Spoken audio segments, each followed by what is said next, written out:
Di sini saya ingin menjelaskan untuk UAS strategi pembelajaran yang berjudul Meaningful Learning. Pengertian: Meaningful learning yang memiliki arti pembelajaran bermakna. Pembelajaran bermakna merupakan suatu proses dikaitkannya informasi baru pada konsep-konsep relevan yang terdapat dalam struktur kognitif seseorang. Ausubel dan Robinson dalam Sukma Dinata 2003-188 memberikan batasan antara belajar bermakna atau meaningful learning dengan belajar menghafal atau rote learning. Dalam belajar bermakna ada hal penting, yaitu bahan yang harus dipelajari. Jadi dalam meaningful learning ini harus mempunyai bahan apa aja sih sebelum dipelajari, kita harus mempunyai bahan. Implikasi pembelajaran bermakna adalah terjadinya konflik kognitif. Carly dan Sri Yuliariyatiningsih mengungkapkan bahwa konflik kognitif terjadi saat interaksi antara konsepsi awal yang telah dimiliki siswa dengan fenomena baru yang dapat diintegrasikan begitu saja, sehingga diperlukan perubahan atau modifikasi struktur kognitif atau skemata.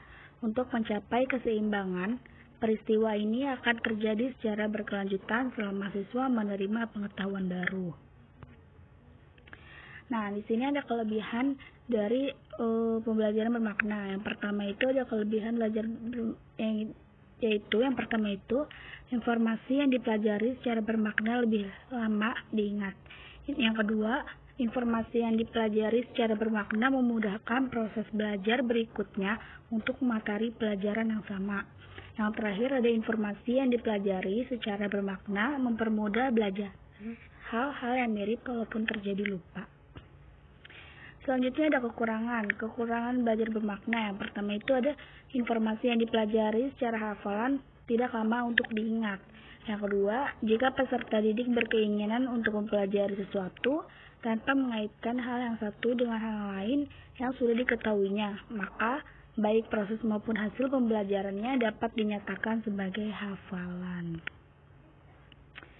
Sini ada cara atau langkah pembelajaran bermakna. Yang pertama itu ada Advanced Organizer atau agenda muka. Advanced Organizer merupakan pola interaksi siswa dengan guru di dalam kelas yang menyangkut strategi, pendekatan, metode, dan teknik pembelajaran yang diterapkan dalam pelaksanaan kegiatan belajar mengajar di kelas. Ini pendapat dari Suherman.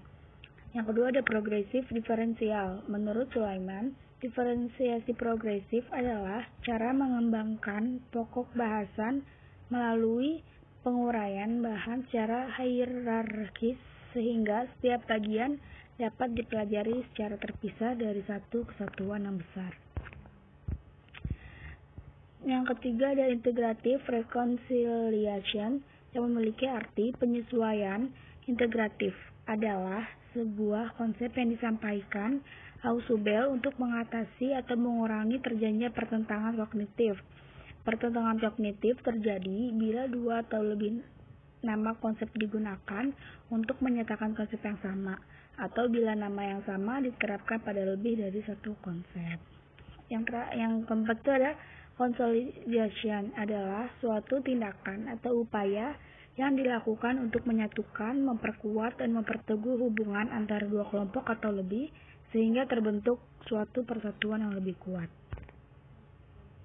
Nah, di sini ada prasyarat atau syarat-syarat dari belajar bermakna, yaitu materi yang akan dipelajari harus bermakna secara potensial. Yang kedua, anak yang akan belajar harus memiliki niat dan kesiapan untuk belajar bermakna atau meaningful learning set. Tujuan siswa merupakan faktor utama dalam belajar bermakna. Banyak siswa yang mengikuti pelajaran yang tidak relevan dengan kebutuhan mereka pada waktu tertentu. Dalam situasi ini akan berlangsungnya belajar hafalan. Di sini ada manfaat. Ausubel dalam Dahar mengemukakan 3 kebaikan dari belajar bermakna, yaitu informasi yang dipelajari secara bermakna lebih lama dapat diingat.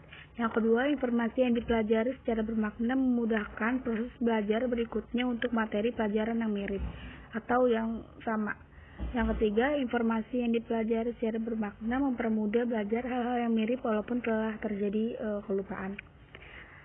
Dalam pembelajaran bermakna, siswa dituntut untuk dapat menangkap hubungan antara pengalaman belajar di sekolah dengan kehidupan nyata.